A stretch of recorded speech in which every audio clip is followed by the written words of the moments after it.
On est tous un peu pareils, non? On cherche la solution magique, le raccourci qui va tout changer, et si possible, tout de suite. Mais et si le vrai secret du succès, c'était pas du tout un raccourci? Si c'était plutôt un chemin? Un chemin qui a l'air simple, oui, mais qui demande en fait beaucoup plus de discipline. Pour l'auteur Darren Hardy, cette idée du succès éclair, c'est un mythe super bien vendu par le marketing, qui nous promet des résultats sans effort. Le gros problème avec ça, c'est que ça nous programme pour l'échec. Dès qu'il faut faire un effort, eh bien, on abandonne. Bon, alors, si les solutions miracles sont une impasse, comment on fait pour construire quelque chose qui dure? La réponse, d'après Hardy, elle est cachée dans un principe d'une puissance incroyable qu'on a pourtant sous les yeux tous les jours sans vraiment le voir. Pour qu'on pige bien ce principe, le livre nous propose une petite expérience de pensée. Imaginez un simple centime, mais un centime magique. Cet exercice, vous allez voir, il va nous révéler un mécanisme financier et même psychologique qu'on sous-estime presque tous. Le choix semble vite fait, non? D'un côté, 3 millions d'euros, cash, tout de suite. Une somme qui change une vie, c'est garanti. De l'autre, un pauvre petit centime. Franchement, notre instinct nous crie de prendre les 3 millions. Mais est-ce que c'est vraiment le meilleur calcul? Regardons un peu ce qui se passe. Au bout de 5 jours, le fameux centime ne vaut que 16 centimes. Au 10e jour, on atteint à peine 5 euros. Et même après 20 jours, soit les 2 tiers du mois, on plafonne à un peu plus de 5 000 euros. Pendant ce temps, l'autre option, c'était 3 millions. On se sentirait un peu bête là, non? On se dirait « quelle erreur !» Et c'est là que la magie opère. La puissance de la croissance exponentielle se réveille d'un coup. Dans les tout derniers jours du mois, les gains explosent, mais littéralement. Au 31e jour, ce petit centime qui paraissait ridicule vaut plus de 10,7 millions d'euros. C'est plus du triple de l'offre de départ. C'est ça l'illustration parfaite de l'effet cumulé. Une force invisible, super lente au début, qui devient absolument monstrueuse avec le temps. La leçon, elle est donc là, noir sur blanc, dans cette formule. Le succès, ce n'est pas un acte héroïque, un seul coup de génie. Non, c'est le résultat de centaines, de milliers de petits choix. Des choix qui semblent insignifiants sur le moment, mais qui, quand on les répète jour après jour, créent une différence radicale. Bon, les chiffres, c'est bien, mais comment ça se traduit dans la vraie vie? Pour rendre ça plus concret, l'auteur nous raconte une histoire toute simple, celle de 3 amis. On a Simon et Bruno. Simon décide de faire des tout petits changements positifs dans sa vie.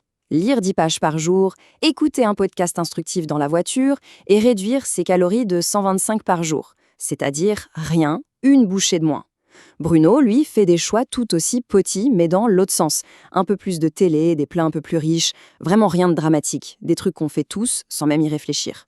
Et c'est là qu'est tout le piège de l'effet cumulé. Après 5 mois, 10 mois, rien. Aucune différence visible entre Simon et Bruno. Ils ont l'air pareils. Et c'est ce manque de résultats immédiats qui fait que la plupart des gens lâchent leurs bonnes résolutions. On veut tout, tout de suite. Sauf que le temps, lui, il continue son travail en coulisses. Et au bout d'un certain temps, ce qui était invisible devient flagrant. Les deux trajectoires qui semblaient parallèles commencent à s'écarter, puis à diverger de manière spectaculaire. Prenons juste un exemple, leur poids. En un peu plus de 2 ans et demi, Simon a perdu 15 kilos. Bruno, lui, en a pris 15. Ça fait une différence de 30 kilos entre les deux. Et tout ça pour 125 petites calories par jour. Maintenant, imaginez le même effet sur leur carrière, leurs relations, leur culture générale. Du coup, la question qui tue, c'est si ces petits choix sont si importants, comment on fait pour être sûr de prendre les bonnes décisions tous les jours, surtout quand on n'en voit pas l'effet tout de suite? D'après Darren Hardy, tu pars d'un principe fondamental. C'est la base, la pierre angulaire de tout le système, le choix. Et avec le choix vient l'idée d'une responsabilité totale. L'idée est assez radicale. Il ne s'agit pas de dire « c'est un peu de ma faute ». C'est d'accepter qu'on est 100% responsable de sa vie. Pour ses actions, bien sûr, mais aussi, et c'est ça qui est difficile, pour ses réactions face à ce qui arrive. C'est comprendre qu'au final, c'est nous, et nous seuls, qui tenons le volant. Concrètement, ça veut dire quoi? Eh bien, ça veut dire arrêter de dire « je suis en retard à cause des bouchons » et plutôt se dire « j'aurais dû partir plus tôt ».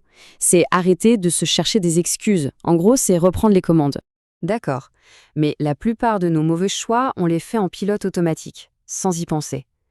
Comment on fait pour en prendre conscience? Eh bien, le livre nous donne une arme secrète pour ça. Une arme d'une simplicité presque décevante, mais terriblement efficace. Le processus est super simple en 3 étapes. 1. On choisit un seul domaine à améliorer. La santé, les finances, peu importe. 2, on prend un petit carnet, un truc basique.